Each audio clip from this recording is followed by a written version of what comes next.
Salut tout le monde, bienvenue à nouveau sur ma chaîne. Aujourd'hui, on se retrouve pour une nouvelle vidéo et on va parler en fait des documents nécessaires et étapes, procédures à suivre afin de déposer une demande d'admission dans une université canadienne pour l'année 2022. Vous le voyez très bien, l'année 2021 s'achève, c'est le mois de décembre. Les inscriptions sont clos, les demandes d'admission sont clos et on se prépare à débuter l'année 2022. Donc, sachez que dans cette vidéo, moi je vais vous parler des étapes à respecter et des documents à avoir pas très loin afin de pouvoir se préparer à déposer une demande d'admission en 2022. Donc, vous le voyez très bien que la demande d'admission ne sera pas pour la session d'hiver qui commence en janvier parce que les admissions sont déjà terminées. Et là, donc, on va se préparer soit pour la session d'été ou pour la session d'automne 2022. Et donc, si tu veux connaître tous les documents nécessaires à avoir à proximité de soi pour ne pas oublier un document lorsqu'on fait la demande d'admission, donc on va regarder cette vidéo jusqu'à la fin pour ne rien louper. Allons directement à l'essentiel. En ce moment-là, je vous épargne le générique et tout parce que j'ai pas de temps à perdre et je sais que c'est pas ça qui vous intéresse le plus, mais le sujet de la vidéo. Donc, les choses à savoir sont que les documents, les demandes d'admission vont dépendre de l'université lui-même, de la faculté, du programme d'études et du cycle d'études, sans oublier le pays de provenance. Ce qui veut dire que l'université, chaque université en fait va avoir des documents dont il va demander à ses étudiants. En gros, c'est pas toutes les universités qui vont demander la même chose. Très important de savoir ce que votre université a besoin comme document. Mais d'une façon générale, il y a des documents qui sont un peu les mêmes dans toutes les universités et c'est ceux-là que moi je vais pouvoir vous proposer dans cette vidéo. Les premiers types de documents, ça va être des documents qui vont concerner plus l'identité de l'étudiant. Qui va vous concerner plus au niveau de l'identité. Ces documents-là peuvent être le premier, l'acte de naissance ou la copie de votre passeport. Mais généralement, il vous faut au moins les deux. Ça, c'est vraiment les documents basiques, comme je peux dire, ou dans chaque université, on peut vous demander. Oui, certaines universités peuvent vous demander des documents supplémentaires ou différents, mais ça, c'est vraiment les documents basiques, comme je peux dire. Ensuite de ça, on va voir les documents qui vont concerner à l'appui de la demande d'admission. Donc, ceux-là sont là pour appuyer ta demande d'admission, donner de la force et de la puissance à ta demande d'admission. Ces documents-là peuvent être, par exemple, le formulaire de demande d'admission, une lettre de recommandation rédigée, par exemple, par l'université d'où tu viens, une lettre de recommandation rédigée par ton ancien employeur au pays qui va donc appuyer ta demande en disant peut-être que mon travailleur vient au Canada pour pouvoir avoir plus de compétences et revenir et travailler au pays. Ça peut être un plus aussi au niveau de la demande du permis d'études parce que on sait très bien qu'il y a une des raisons de refus du permis d'études, c'est que l'étudiant, on ne sait pas s'il va retourner chez lui, on ne sait pas s'il a du travail chez lui, mais si vous avez déjà une lettre de recommandation de votre employeur qui vous garantit un emploi au pays, je ne vois pas avec le fameux système Shintouk là qui est en train de refuser les demandes, mais ça on n'en parle pas parce qu'on se laisse pas faire, on continue. Donc, une lettre de recommandation peut s'avérer très importante et très intéressante lorsque vous faites une demande d'admission. Ensuite de ça, on va voir les documents qui vont prouver votre parcours scolaire ou votre parcours professionnel.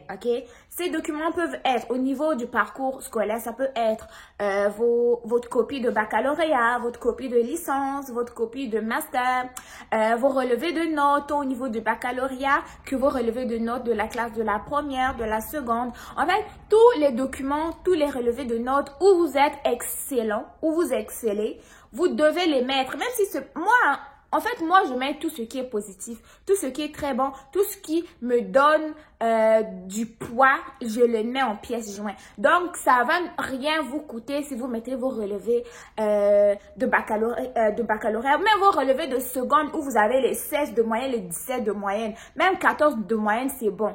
Mais attention, si vous avez 9 de moyenne au bac là, parce que généralement, les universités font quand même attention aux notes, quoi. Vous savez très bien que le système scolaire canadien est excellent, parmi les excellents au monde. Donc, c'est normal à ce qu'ils prêtent attention au niveau des notes, au niveau des moyennes, parce que vos notes, là, reflètent quand même votre effort académique, quoi. Donc, faites attention. Maintenant, au niveau des documents qui vont prouver votre capacité ou votre parcours professionnel, ça peut par exemple être une lettre de recommandation une fois de plus, un CV, vos distinctions et mérites que vous aurez obtenus au niveau de votre emploi. Donc, tout ça sont des documents qui peuvent s'avérer quand même assez importants pour une demande d'admission. Ensuite de ça, on va avoir bien évidemment les documents qui vont prouver vos capacités linguistiques, que ce soit tant au niveau du français, au niveau de l'anglais. Si vous venez étudier au Québec, il vous faut quand même une preuve de capacité de la maîtrise de la langue française si vous ne provenez pas de ce qu'on appelle un lycée homologué. Lycée homologué, j'en ai déjà parlé dans les vidéos. Ça peut être par exemple au niveau du Congo-Brazzaville, le lycée, comment ça s'appelle le lycée français là? Le lycée français, il y a un autre lycée Tanguelin, je pense au niveau de Douala. Et vous pourrez voir aussi les autres lycées homologués de vos pays dans une de mes vidéos précédentes que j'ai dit comment étudier au Canada sans passer de test de langue. Ok? Donc ça, c'est vraiment les documents basiques que vous devez avoir en possession afin de commencer vos demandes d'admission pour l'année 2022. On va parler précisément de la session d'été et de la session d'automne. Maintenant, vous êtes sûrement encore en train de vous demander, mais c'est quoi la session d'été, la session d'automne, tout cela, ça commence quand? Généralement, la session d'hiver, ok, elle va commencer en janvier et va se terminer généralement au mois d'avril. Ensuite de ça, la session d'été va commencer généralement au début du mois de juin et se terminer vers la fin du mois de juillet.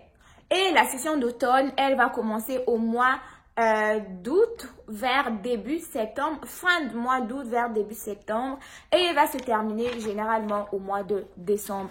Donc, pour faire les demandes d'admission pour la session d'hiver, cela va commencer au début du mois de novembre et se terminer vers la fin du mois de décembre. Au niveau de la session au niveau de la session d'été et la session d'automne, moi, je vous recommande de commencer vos démarches dès le début du mois de mars et cela va se terminer vers le mois de... non, les demandes d'admission vont commencer vers le début mars, se terminer vers mi-avril pour les sessions d'été et pour les sessions d'automne. Donc, ne manquez pas les opportunités de pouvoir déposer vos demandes d'admission et il faut compter généralement entre 6 à 8 semaines pour avoir une réponse. Et compte tenu de la durée également du CAC, dont le traitement est de 3 à 4 semaines, la demande du permis d'études qui peut atteindre jusqu'à 15 semaines, les amis, réveillez-vous, commencez déjà les démarches là, ok? Donc, ça, c'était une information capitale que je jugeais quand même intéressante de pouvoir vous parler déjà de la demande d'admission pour l'année 2022. Ne perdez pas le temps, allez choisir une université de votre choix. Ensuite de ça, choisissez un programme d'études qui correspond à votre capacité intellectuelle, à vos aptitudes personnelles, à votre personnalité. Il y en a vraiment une multitude d'emplois disponibles. Si vous ne savez pas quoi faire, quoi étudier, allez regarder ma vidéo sur les métiers d'avenir au Canada. Tout est listé dedans, mais vous savez que le meilleur, c'est le système de la santé parce que si vous avez de l'empathie, le don de soi, vous aimez être avec les gens, c'est un excellent domaine qui est constamment en pénurie de main-d'œuvre compte tenu de plusieurs raisons. Mais ça, c'est pas le plus important qui vous intéresse. Donc, allez demander des informations au niveau des universités si vous voulez en savoir plus. Mais moi, je vous dis de ne pas tarder, commencez directement vos démarches. Et on se retrouve très bientôt au Canada parce que nous sommes tous venus pour réussir. Donc, portez-vous très bien et on se retrouve très bientôt pour une nouvelle vidéo. Bye!